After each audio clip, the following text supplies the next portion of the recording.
Bienvenue dans cette vidéo. Le but de cette vidéo, ça va être de vous montrer comment on peut se servir de l'intelligence artificielle pour trouver des quartiers. Alors j'ai pris l'exemple de la ville de Metz. C'est une ville qu'au départ je ne connaissais pas, dans laquelle maintenant j'ai des biens.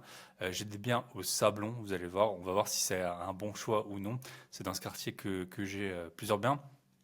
Et donc, j'ai posé la question à l'intelligence artificielle de savoir dans quel quartier investir. J'ai pris l'exemple de la ville de Metz parce que moi, j'ai jamais habité dedans, dans cette ville, j'ai jamais été étudiant ou quoi, mais ça m'arrangeait. Enfin, j'avais envie de diversifier un peu mon portefeuille. J'avais beaucoup de biens en Alsace et donc je me suis dit, bah, pourquoi pas aller à Metz, c'est pas trop loin, puis ça a l'air d'être une ville sympathique. C'est une ville que je regrette pas. Et il y a des quartiers qui sont à éviter, comme dans toutes les villes de France, je pense. Et moi, le travail que j'avais fait à la base, c'était j'allais souvent sur des forums féminins, type au féminin, et puis je regardais les articles du type Mon mari est muté à Metz, où est-ce que je dois habiter ou non.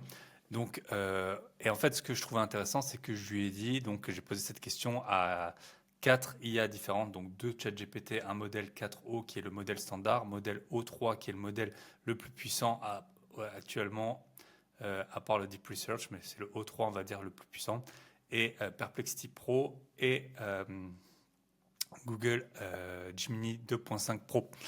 Et donc on voit, donc c'est comme ça vous allez pouvoir voir un peu la différence entre les modèles.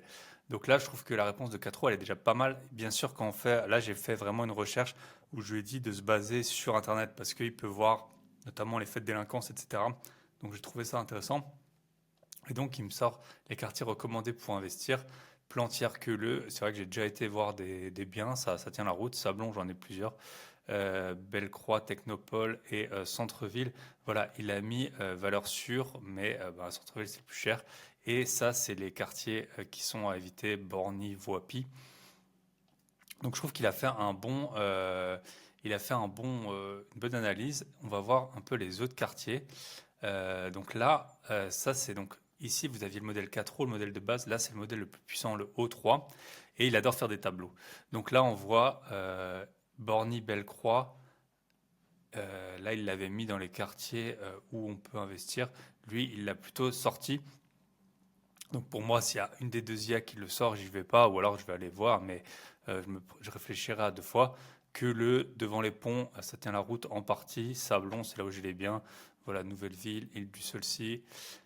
Et du coup, ce qui est pas mal, il a proposé aussi des biens. Moi, j'ai des T1 et c'est assez marrant. J'ai des T1 bis ou des T2. Bah, c'est exactement ce qu'il a proposé. Voilà. Systématiser la colocation meublée. Je connais des gens qui en font, ça marche très bien. Donc voilà, je trouve ça intéressant de voir quels sont les quartiers à éviter, parce qu'en fait, au début, quand on recherche des biens, on a toujours les quartiers les plus malfamés qui sont dans les prix forcément les moins chers et donc les plus rentables. Mais il y a des erreurs à ne pas faire. Ensuite, là, j'ai pris, donc c'est Perplexity Pro. Pareil, Borny, Bellecroix, Haut-de-Vallière, La Parotte. Et là où c'est intéressant, je trouve, c'est Sablon Sud, parce que moi, j'ai des biens dans le Sablon, mais c'est vrai qu'au bout d'un moment, ça se dégrade.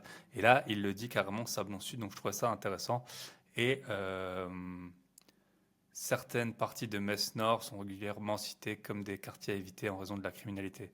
Donc pareil, centre-ville, Nouvelle-Ville, Plantière-Queuleux, Sainte-Thérèse, Vallière, Grange-aux-Bois. Donc on voit un peu pareil, studio, T2, c'est pas mal. Il nous dit les quartiers où investir. Et là, même question pour Gemini 2.5 Pro. Et ça serait intéressant de voir les sources qui nous proposent. Ah ouais, carrément, c'est des articles en fait qui sont faits sur le sujet. Donc, quartier offrant un bon équilibre rentabilité sécurité, Plantière-Queuleux, Sablon, Nouvelle-Ville, quartier impériable, devant les ponts. Donc voilà, on a réussi assez rapidement à se faire, je trouve, une bonne idée. Et ensuite, ça nous permet d'orienter nos recherches sur ce sujet. Donc n'hésitez pas à en faire tourner plusieurs. Je ferai peut-être une vidéo dédicacée sur les modèles actuels, les modèles les plus puissants, qui pour moi sont Gemini 2.5 Pro et ChatGPT O3. Mais en tout cas, n'hésitez pas à vous en servir pour vos recherches, surtout si vous réfléchissez à aller dans une nouvelle ville.